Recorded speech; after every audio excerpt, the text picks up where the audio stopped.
All right, welcome back to another exciting episode of our How to Play Guide of Baldur's Gate 10th Edition. And today we're going to be talking about the Paladin. And the thing about the Paladin is, just like the Ranger class, you're only going to get two points into weapons, but you can get three into two weapons fighting style. But in return, they get Lay on Hands ability, which basically every level you gain, you get two more points. So it can be a decent quick kill for you. Um, One of the negatives about both the Paladin and the Ranger class is reputation. I believe if it gets below five, you fall. And then you don't have any class abilities, and you're pretty much a gimp fighter for the rest of the game. There is a way to redeem yourself, but you basically have to play nearly two games of being a fallen paladin, and I honestly don't think it's worth it. Just reload. Um, the paladins do get the paladins do get pre-spells starting at level 9, and the one thing good about pre-spells is there are some decent buffs that you get into, like draw upon a holy might, which will boost these three stats by three, which is pretty good. Pretty good. So you're doing more damage, and you get temporary bonus to hit points, and you get a +2 bonus to all saving throws.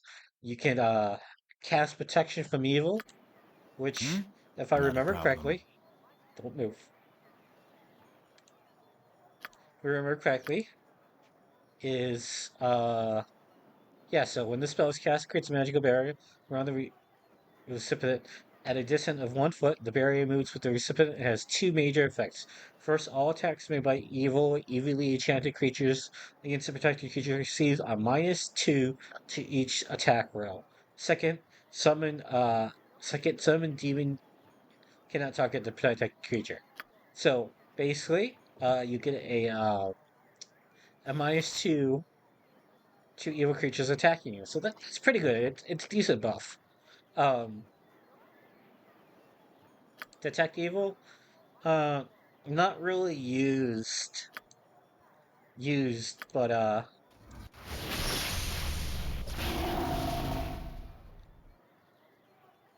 um, basically, in I believe the original Baldur's Gate, you cast detect evil, and it will tell you what kind of enemy creatures, like monsters, were in an area, but they patched that out. So it's basically a useless spell. I think there might be one or two quests that it might make helpful for you, but that's basically it. Um, like a lot of media classes, full plate, helm of Baldrin, cloak of Baldrin.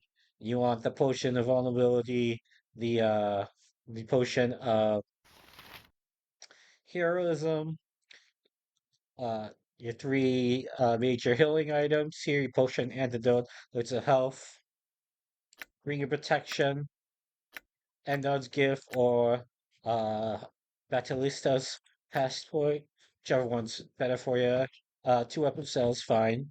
Um, One thing you might want to take in mind when you're creating whatever paladin and whatever kit you choose, there is a really powerful two-handed sword in Baldur's Gate 2 that you could get as a paladin. So if you wanted to, you can spec into two-handed, two-weapon style and a longsword. But by the end of Baldur's Gate 1, you would be able to get at least started on the two-handed sword or the two-handed weapon style fighting style. Or you could just do at the beginning. A two-handed sword fits pretty narratively for most paladins, at least in my opinion. But to rank the base paladin, because remember, all classes and kits are ranked either beginner, immediate, advanced, or difficult. Um, the one, the one little bit difficulty that you'll find in creating a paladin is if you want to mid spats, you're gonna at least need a mat score of 94 minimum to mid spats because the paladin is required 13 wisdom and 17 charisma. So if you want to min mats, you need at least a score of 94. So it's just to like give you the variations how long that took. He only took 24. She took 500 to get at least a 94. I think she got a 96. One of these guys got 96 and a 95, and then I yeah. So that makes it a little bit more difficult. So I Yes? I would say it's intermediate, but like it just depends on how patient you are at rolling because it will take a while. I do say do not. You could do a 93 because there are items that will boost up one of your attributes. So lower one of these to 17, and you could do a 93. Or you can go even down to a 91 because you'll get item to boost each of these scores permanently. So you can do that if you don't want to try for 94. So I'll rank the paladin a beginner. There's nothing wrong playing a base paladin if you want to. I do find the kits to the paladins being really good. Like compared to the ranger kits, the paladin kits are so much better. So vanilla I stand paladin, ready. With ease. uh, beginner. I am here. That's we got the cavalier, and the cavalier is going to be my suggested beginner class for the paladin, and here's why.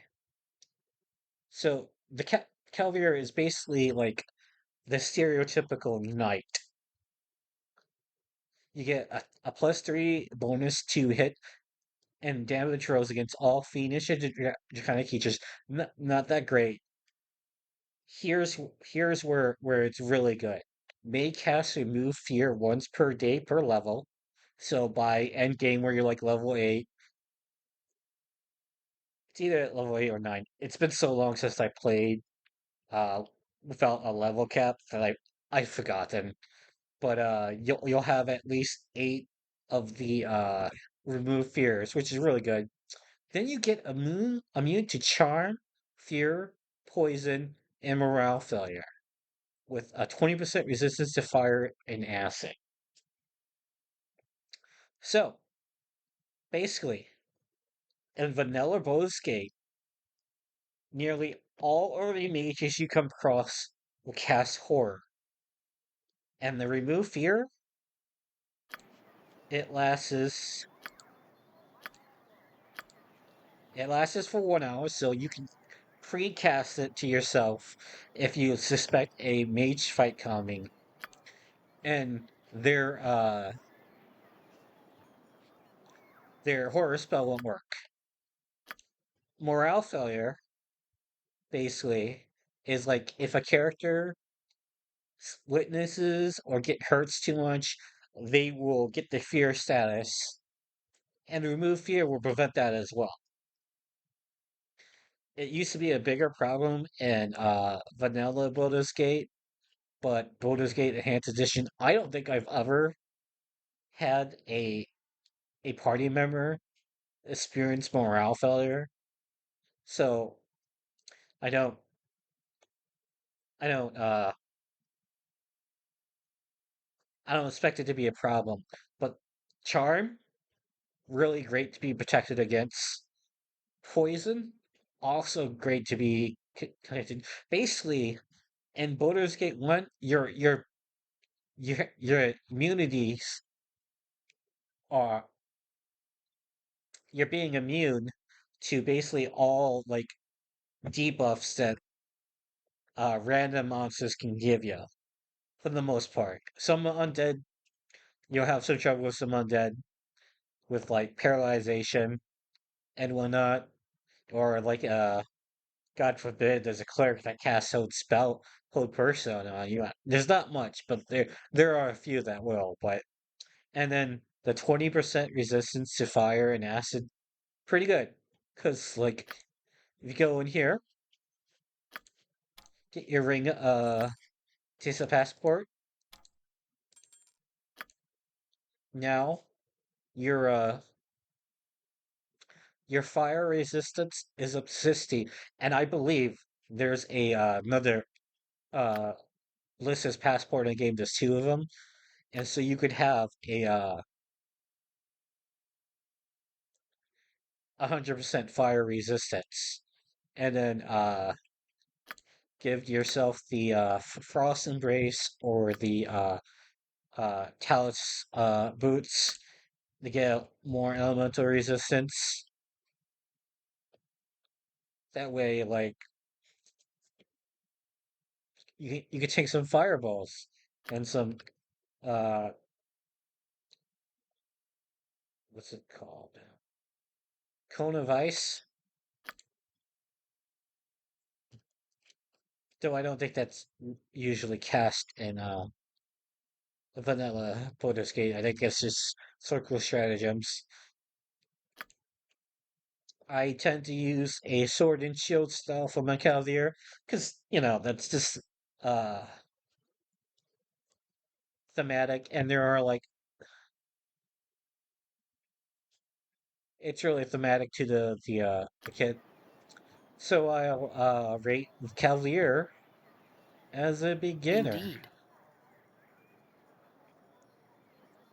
Also, no wait, the only really disadvantage, you can't use missile weapons, which can be a bit hard in the beginning because like sometimes you want to keep your party using range weapons in the beginning because you're very squishy, but it is what it is. There is a workaway around that give her throwing daggers. Give them throwing daggers because technically those are counted as a dagger proficiencies in the game. Give her throwing daggers, and then she can just use that as a range weapon, and you're solid.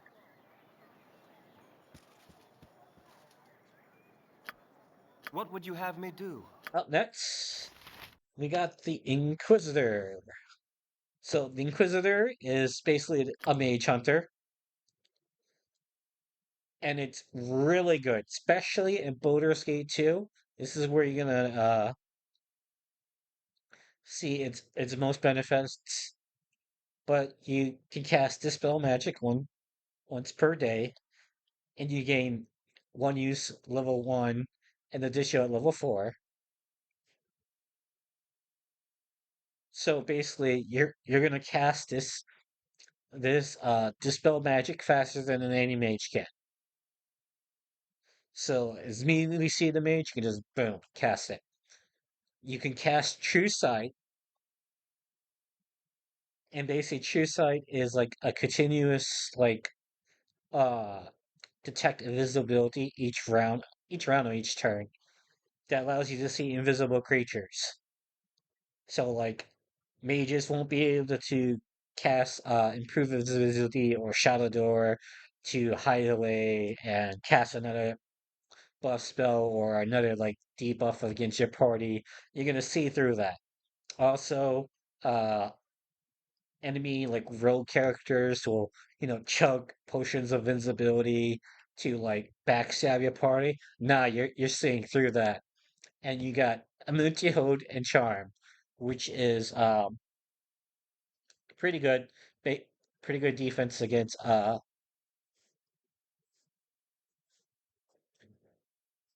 to against mages. Though to be best, it should be immune to fear, hold, and charm. But I guess that'll make him too OP. Um, Disadvantage may not turn undead. So all paladins can turn undead. I forget about that because like if you're a paladin, you're not turning undead. You're chopping the undead with your sword or whatever you're using. May not use the lay on hands ability, which is fine. It's not that great of a healing spell. May not cast pray spells. Doesn't matter. You're casting dispel magic and true sight. So like you don't need this. It's fine. You're gonna be fine. Uh I like to give them two-handed swords because the image of like impaling wizards on the sword Your wish? is copacetic to me. So yes, All beginner, right, all right. beginner difficulties. Like though you could argue that it's intermediate with like realizing when you need to cast dispel magic and whatnot, or true sight, but it's not that hard.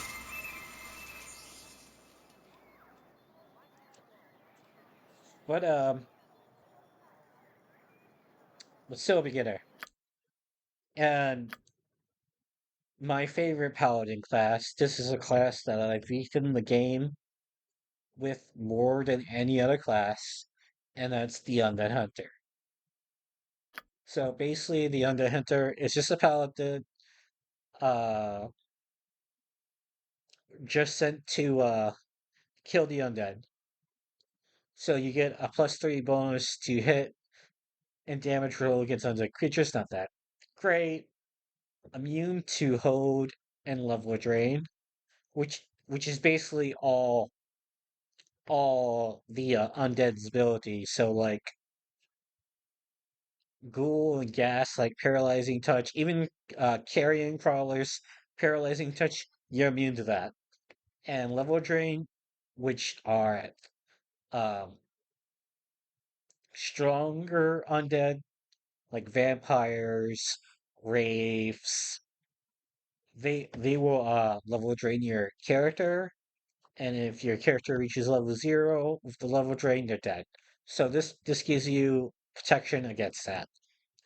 Um, all four, you're not able to use lay on hands ability, which is what else to me. I think to really make this class better is to give them protection against disease, because mummies can give you disease. That's just my opinion. But the one thing that is really good with the undead is that you get a +3 to hit, and then your THAC0 against the undead with if you like using the burning if is +4. So you're gonna have a basic +7 THAC0 to your score with the the burning earth or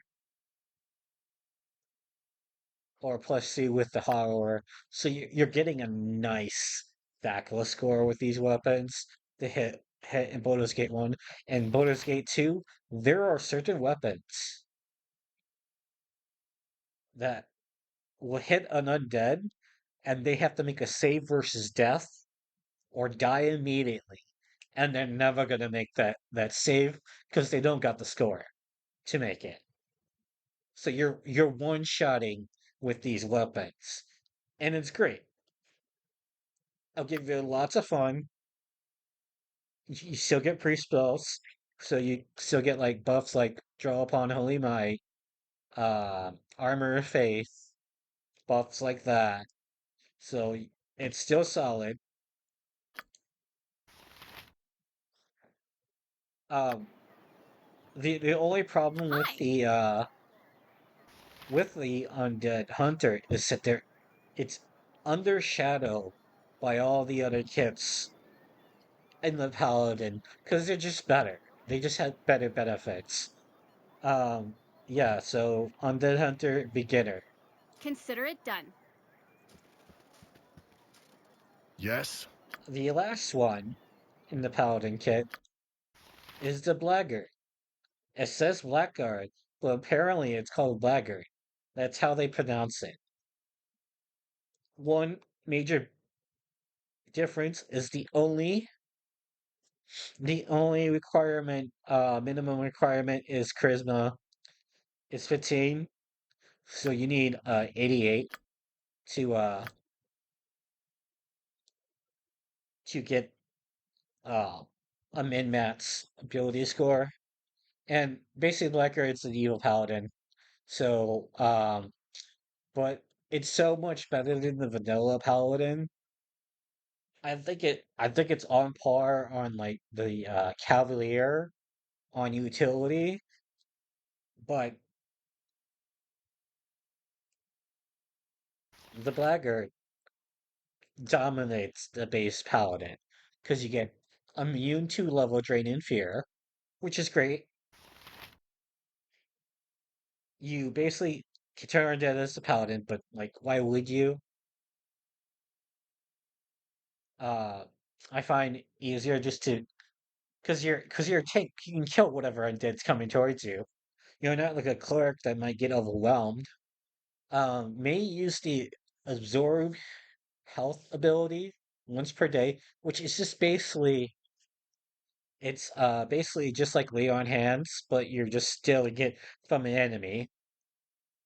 May use poison weapon ability once per day, gain one use at level 1 and one use at level 5, and additional use every 5 levels thereafter.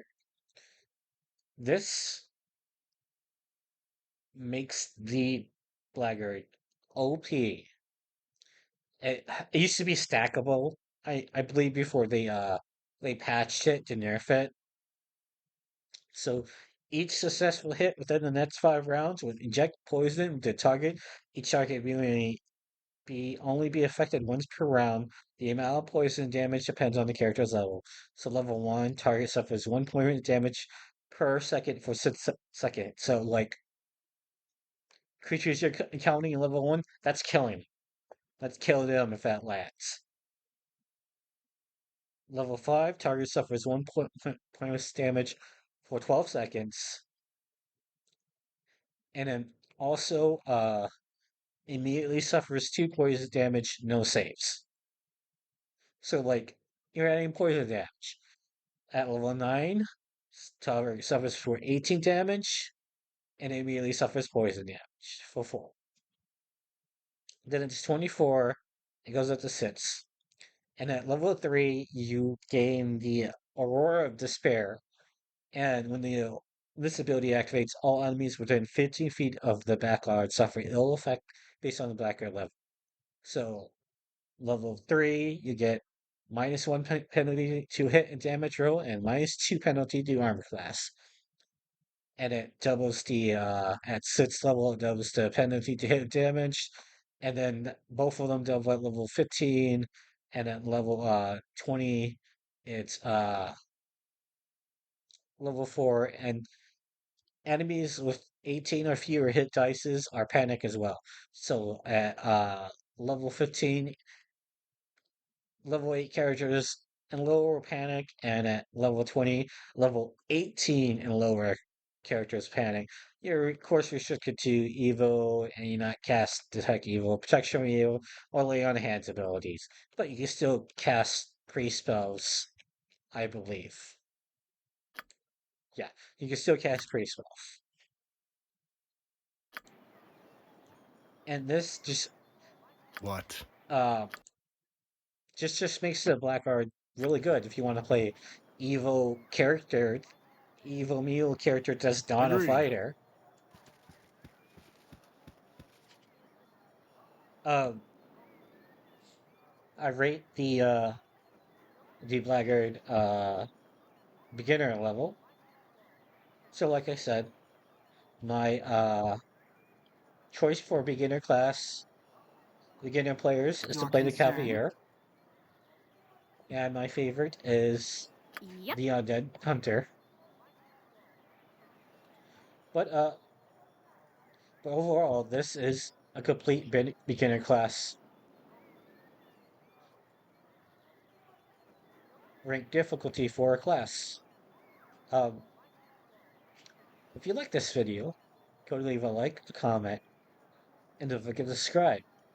And if you have any questions about how to play Baldur's Gate the Enhanced Edition, go leave a comment, and I'll see if I'll make a video about it or answer you in the comments. And next time, we will talk about the Cleric class. See you cool cats next time. Bye.